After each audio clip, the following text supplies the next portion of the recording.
Olá, amigos, sejam bem-vindos a mais um vídeo do meu canal. Eu sou o Lucas Knaip e vamos falar da disputa contra o rebaixamento do Campeonato Brasileiro. Hoje a gente vai ter a definição do campeão, que eu não vou comentar muito aqui, porque sinceramente, é tanto na mão do Palmeiras que se ele perde, eu acho que a pipocada supera do Botafogo, porque é inacreditável imaginar que o Palmeiras vai perder para um Cruzeiro que literalmente não tem mais nada o que preocupar, joga basicamente por cumprir tabela e assim, vai perder ao ponto de colocar em risco uma vantagem de saldo de gols de 8 perante o Atlético Mineiro. É quase impossível disso acontecer. O Atlético torcia muito para que o Fluminense roubasse o empate do Palmeiras e não aconteceu. O Fluminense, inclusive, nem com o time titular jogou e facilitou muito o trabalho da equipe de Abel Ferreira. E assim, a gente tem a luta contra o rebaixamento, só tem mais uma vaga Série B disponível neste momento, né? A vaga que ninguém quer, evidentemente. 3 times já foram rebaixados: o América Mineiro, Coritiba e o Goiás, né? E assim, a gente tem aí esses times, né? O Bahia, se não me engano, tá com 41 pontos, Vasco 42 e a gente tem o Santos com 43. E há de se dizer, um empate não garante nenhuma das equipes na Série A, porque, por exemplo, supondo que o Santos empate, ele vai a 44.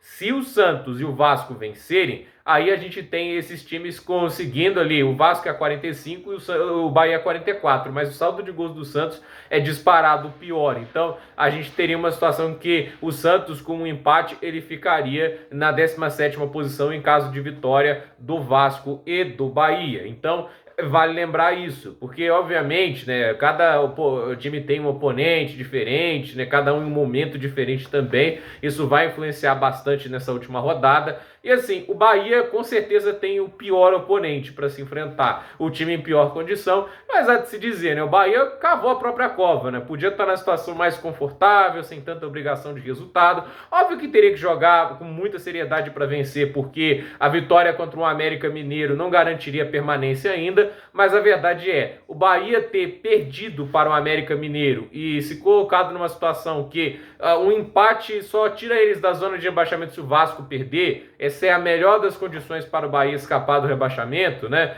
A situação fica bem complicada e vai enfrentar um time que, assim, obviamente a chance de título é pequena, mas eu acredito, né? É o que a torcida do Atlético fala, né? Vai tentar golear o Bahia pelo maior placar possível, e se o Cruzeiro, vamos imaginar o cenário, se o Cruzeiro abre o placar, a motivação do Atlético vai ser hoje massacrar o Bahia. Eu acho que esse vai ser o grande objetivo. Não sei se vai ser a mentalidade do Filipão e do elenco. Eu acho que o objetivo deveria ser isso. Então é uma situação complicada para o Bahia, porque o Atlético vai com tudo e é um elenco muito forte que vem jogando bem, a melhor campanha do retorno. Então o Bahia sabe que não está numa situação muito agradável. E o Vasco vai enfrentar um Red Bull Bragantino. Eu ouso dizer, o oponente do Vasco talvez seja o melhor, porque assim, apesar de ainda poder lutar por uma vaga direta, o Red Bull Bragantino não faz um bom fim de campeonato. É um time que abaixou bastante a intensidade e o nível. E assim, como já está ali basicamente garantida a vaga na Libertadores e a chance de ir para uma pré-Libertadores é muito pequena, o Red Bull Bragantino está numa situação até para não precisar jogar com tanta intensidade assim. Óbvio que sempre tem que tentar o melhor resultado possível e cada posição no Brasileirão vale bastante dinheiro, mas sinceramente eu não vejo o Red Bull Bragantino jogando com intensidade máxima essa partida. Posso ser surpreendido.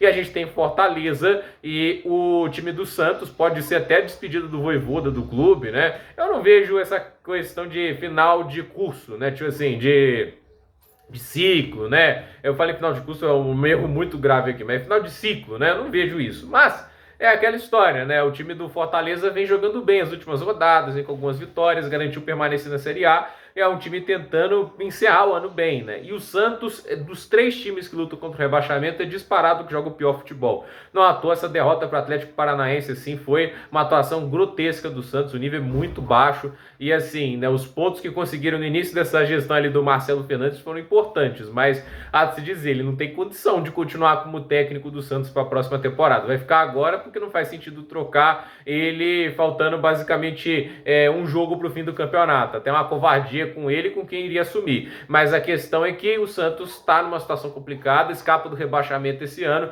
mas se escapar, né, e assim, já coloca ano que vem o objetivo sendo a mesma coisa, não ser rebaixado. E assim, pode perder Marcos Leonardo, pode perder mais jogadores de qualidade e a situação vai ficar cada vez mais difícil, porque se não é o Marcos Leonardo, eu acho que o Santos teria sido rebaixado, né? O Vasco, a meu ver, não vive seu melhor momento, não vive o pior, porque é difícil ser pior que era Barbieri, pelo menos está conseguindo competir, mas vem de resultados mais negativos, a derrota para o Corinthians, a derrota para o Grêmio, já poderia estar salvo, mas é aquela história também. O Vasco é um time que está jogando com muita pressão nos ombros. Eu acho que começando a temporada desde o início, não sei se o Ramon Dias vai treinar o Vasco ano que vem, né? Isso pode ser até condicional da permanência do clube na Série A ou não, mas a questão é, acho que começando o trabalho desde o início, conseguindo umas contratações mais, né, bem pensadas, né? Acho que o Vasco tende a ter uma temporada mais competitiva para 2024. Acho o Ramon Dias um bom técnico, ele está fazendo um bom trabalho, mas a questão é que o time tem que permanecer na Série A. Se vencer,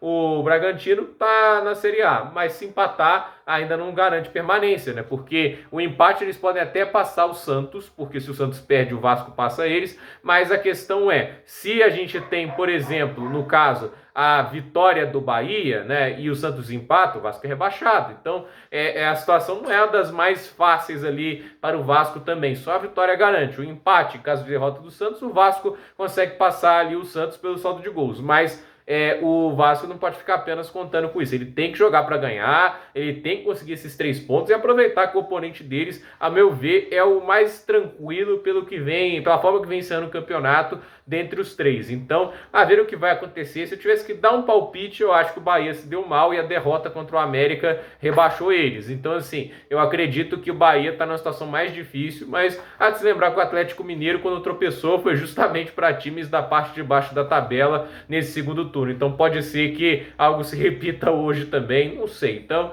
vamos lembrar que o Atlético não joga só pelo título, mas para garantir uma vaga direta à fase de grupos e não ter que passar pela pré-Libertadores como aconteceu na temporada passada. Então, gente, por esse vídeo é isso. Dúvida nos comentários, deixe seu like, se inscreva no canal, compartilhe esse vídeo e até o próximo vídeo.